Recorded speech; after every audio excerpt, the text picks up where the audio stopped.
এক হাদিসে বিষ্ণু বলেন 7 শ্রেণীর ব্যক্তিকে আল্লাহ তাআলা কিয়ামতের দিন তার সুশীতল আরশের নিচে ছায়া দিবেন, যেদিন আল্লাহ দেয়া সেই ছায়া ছাড়া কোনো ছায়া থাকবে না। এর মধ্যে এক শ্রেণীর ব্যক্তি হচ্ছে রাজুলুন যাকারাল্লাহা খালিয়ান ফাফাদাত আইনা, এমন ব্যক্তি যে গোপনে আল্লাহকে ডাকে। যাকারাল্লাহা খালিয়ান, বিষ্ণুকে আরেকটা জুড়ে দিয়েছেন খালিয়ান, গোপনে। গোপনে জিকির, এটা আল্লাহ তাআলার কাছে বেশি পছন্দনীয়।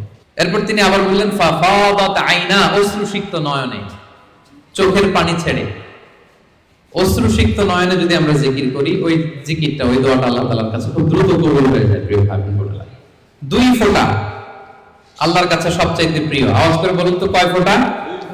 2 ফোঁটা। এক হচ্ছে জিহাদের ময়দানে মুজাহিদের গা বেয়ে রক্তের ফোঁটা, জিহাদের ময়দানে মুজাহিদের শরীর থেকে ঝরে পড়া রক্তের ফোঁটা আল্লাহর কাছে বড় প্রিয়। 2 নাম্বার হচ্ছে অনুতপ্ত বান্দার চোখের পানির ফোঁটা। একজন বান্দা তার কৃতকর্মের জন্য অনুতপ্ত হয়ে যখন কাঁদে, অশ্রু বিসর্জন দেয়, তার চোখের পানি তার চোখ বেয়ে, তার নাক বেয়ে জমিনে ড্রপ করার আগেই আল্লাহ এই বান্দাকে মাফ করে দেয়। তাহলে মুজাহিদের রক্তের ফোঁটা আর অনুতপ্ত বান্দার চোখের পানির ফোঁটা আমার কাছে খুব প্রিয়।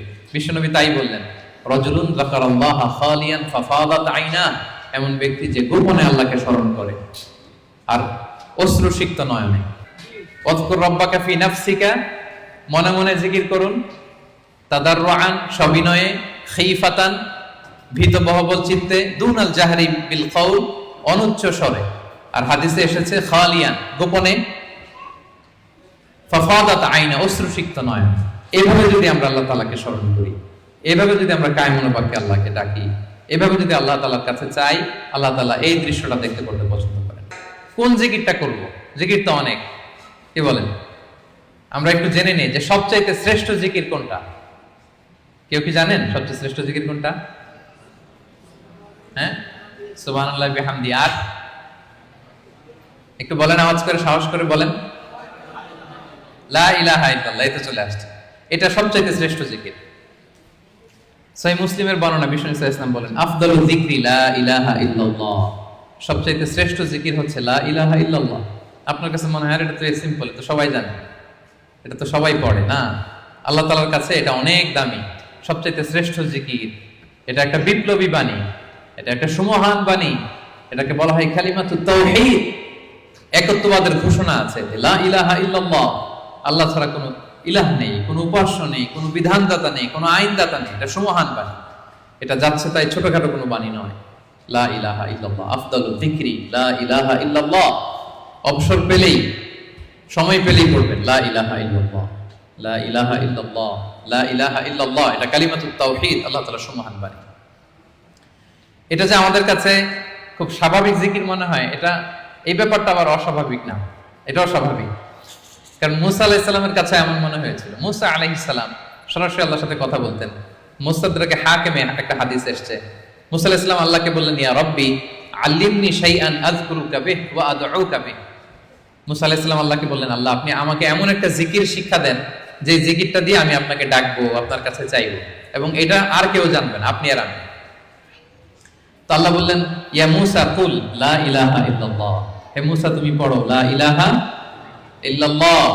মুসা আলাইহিস সালাম বললেন, ইয়া রাব্বি কুল্লু ইবাদিকা ইয়াকুলু হাদা, হে আল্লাহ আপনার সব বান্দাই তো এটাই পড়ে, লা ইলাহা ইল্লাল্লাহ তো সবাই জপে, সবাই পড়ে, আমি তো স্পেশাল কিছু চেয়েছিলাম, ইন্নামা উরিদু শাইআন তাফুসুনি বি, আমি এমন কিছু চেয়েছি যেটা স্পেশাল, এটা এই নামে আমি ডাকবো আর আপনি জানবেন, আর কেউ জানবে না, স্পেশাল একটা জিকির আমাকে শিক্ষা দেন।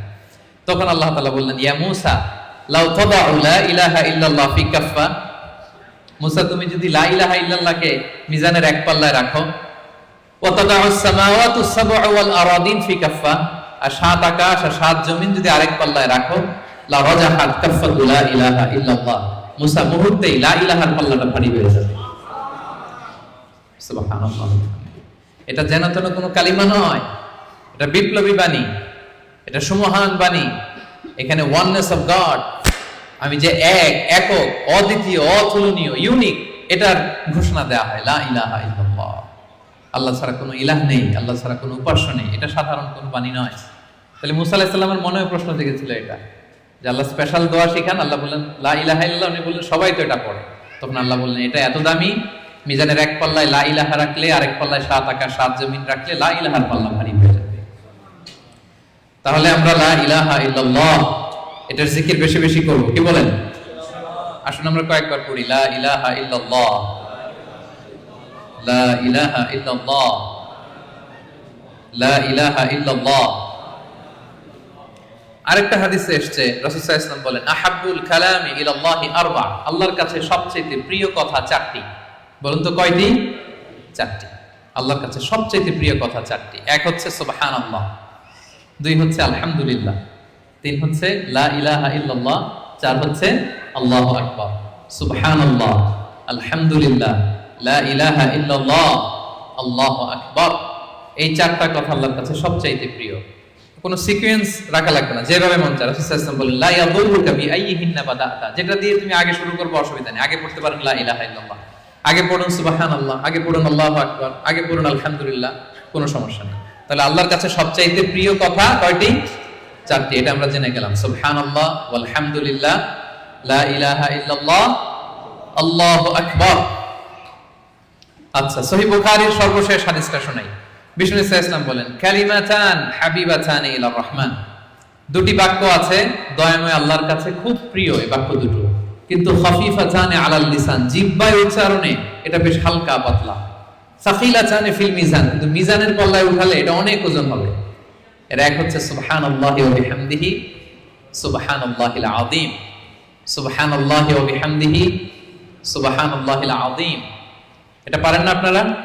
আজকের এই যে আলোচনা তো রেকর্ড হচ্ছে, আপনারা আমাদের সোশ্যাল মিডিয়া হ্যান্ডেলে সার্চ করলে পেয়ে যাবেন। আমি উচ্চারণ সহ তো বলে দিচ্ছি প্রত্যেকটা, আমরা যেন এগুলো মুখস্থ করে নেই। 2টি বাক্য আল্লাহর কাছে খুব প্রিয়, বড্ড প্রিয়, কিন্তু জিহ্বায় উচ্চারণ একেবারে very simple, very easy and smooth, কিন্তু মিজানের পাল্লা রেখে দিলে অনেক ভারী হয়ে যাবে। সুবহানাল্লাহি বিহামদিহি, সুবহানাল্লাহিল আযীম। তারপরে আর কোন নামে জিকির করব? আল্লাহর 99টি নাম ধরে আল্লাহকে ডাকবো। আল্লাহর 99টা সুন্দর সুন্দর নাম আছে। কুলিদু আল্লাহ আও ইদউর রহমান আইয়াম্মা তাদউ ফালাহুল আসমাউল হুসনা, আল্লাহকে আল্লাহ বলে ডাকো কিংবা রহমান বলে ডাকো, তবে জেনে রাখো আল্লাহর অনেকগুলো সুন্দর সুন্দর নাম আছে। কয়টা নাম? সহিহ বুখারীতে এসেছে, ইন্না লিল্লাহি 99 ইসমা মিআতান ইল্লা ওয়াহিদা, আল্লাহর 99টা নাম আছে। মান আহসাহা দাখালাল জান্নাহ, যে এই 99 নামকে মুখস্থ করবে, এটাকে হৃদয়ে ধারণ করবে, এর যে হক আছে আদায় করবে, আল্লাহ তাকে জান্নাত দান করবে। আল্লাহর 99টা নাম সুযোগ হলে মুখস্থ করবেন। তো আল্লাহর নামগুলো ধরে যেন আমরা আল্লাহকে ডাকি, ইয়া আল্লাহ, ইয়া রহমান, ইয়া রহিম, ইয়া হাইয়্যু, ইয়া কাইয়্যুম। এভাবে আল্লাহকে ডাকলে আল্লাহ তাআলা বড় খুশি হন। এবং হাদিসে এসেছে আর রহমান আর রহিম এবং হাইয়্যু আর আল কাইয়্যুম, এই নামগুলোকে ইসমে আজম বলা হয়েছে। এক সাহাবী এভাবে ইয়া হাইয়্যু, ইয়া কাইয়্যুম, ইয়া রহমান, রহিম বলে দোয়া করছে। এই দোয়া রাসূল সাল্লাল্লাহু আলাইহি ওয়াসাল্লাম শুনে বললেন, ওর দোয়া তো আছে, কবুল হয়ে যাবে, কারণ সে ইসমে আজম ধরে ধরে দোয়া করছে। সুবহানাল্লাহি ওয়া বিহামদিহি। ইসমে আজম হচ্ছে এমন আল্লাহর নাম, ইদা দুইয়া বিহি আজাবা, আল্লাহ এটা দিয়ে আল্লাহকে ডাকলে আল্লাহ ডাকে সাড়া দেয়। ওয়া ইদা সুইলা বিহি আ'তা, এই নামের বদৌলতে আল্লাহর কাছে কিছু চাইলে আল্লাহ দিয়ে দেয়। তাহলে এই নামগুলো ধরে আমরা আল্লাহ তাআলাকে ডাকতে পারি। কি বলেন? আল্লাহর 99টা নাম আমরা যেন মুখস্থ করি। সবসময় তো করবই, বিশেষ করে সকাল সন্ধ্যা। এবং রাসূল সাল্লাল্লাহু আলাইহি ওয়াসাল্লাম ফজরের সালাতের পরে, মাগরিবের সালাতের পরে লম্বা তাসবিহ পড়তেন। ফজরের প্রত্যেক ফরজ সালাতের পরে বিষ্ণু সাল্লাল্লাহু আলাইহি ওয়াসাল্লাম তাসবিহ তো পড়তেনই, ফজর আর মাগরিব এই দুইটার পরে আরো দীর্ঘ সময় ধরে তিনি তাসবিহ পড়তেন। প্রত্যেক ফরজ নামাজের পরে রাসূল সাল্লাল্লাহু আলাইহি ওয়াসাল্লাম 3 বার ইস্তিগফার করতেন। সবচেয়ে সহজ, খুব সহজ একটা জিকির, আস্তাগফিরুল্লাহ, আস্তাগফিরুল্লাহ, আস্তাগফিরুল্লাহ। আপনারা পড়েন তো নাকি? পড়েন? হ্যাঁ, এগুলো হচ্ছে টেক অ্যাওয়ে মেসেজ, এগুলো নিয়ে যেতে হবে সাথে করে। ফরজ সালাতের পরে 3 বার আস্তাগফিরুল্লাহ আমরা পড়বো। ইস্তিগফারের অনেক ফজিলত, বেসিক 5টা ফজিলত বিষ্ণুই বলেন, মান লাজিমাল ইস্তিগফার জাআলাল্লাহু লাহু মিন কুল্লি দীকিন মাখরাজা।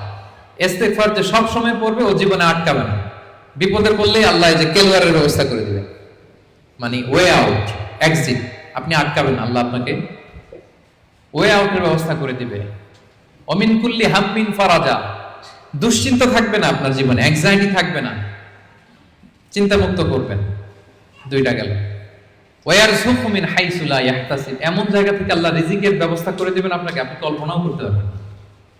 4 নাম্বার, আল্লাহর পক্ষ থেকে বড় আযাব গজব কখন আপনাকে স্পর্শ করবে না। ওমা কানাল্লাহু মুআযিবাহুম ওয়া হুম ইস্তাগফিরুন, আমার বান্দারা যতক্ষণ ইস্তিগফার করে কোনো আযাব তাকে স্পর্শ করবে না। 5 নাম্বার, যে সব সময় ইস্তেগফার, উঠতে বসতে সব কাজে ইস্তেগফার করে, পড়তে পড়তে এক পর্যায়ে এই ব্যক্তি মুস্তাজাবুদ দাওয়াতে উন্নীত হয়ে যায়।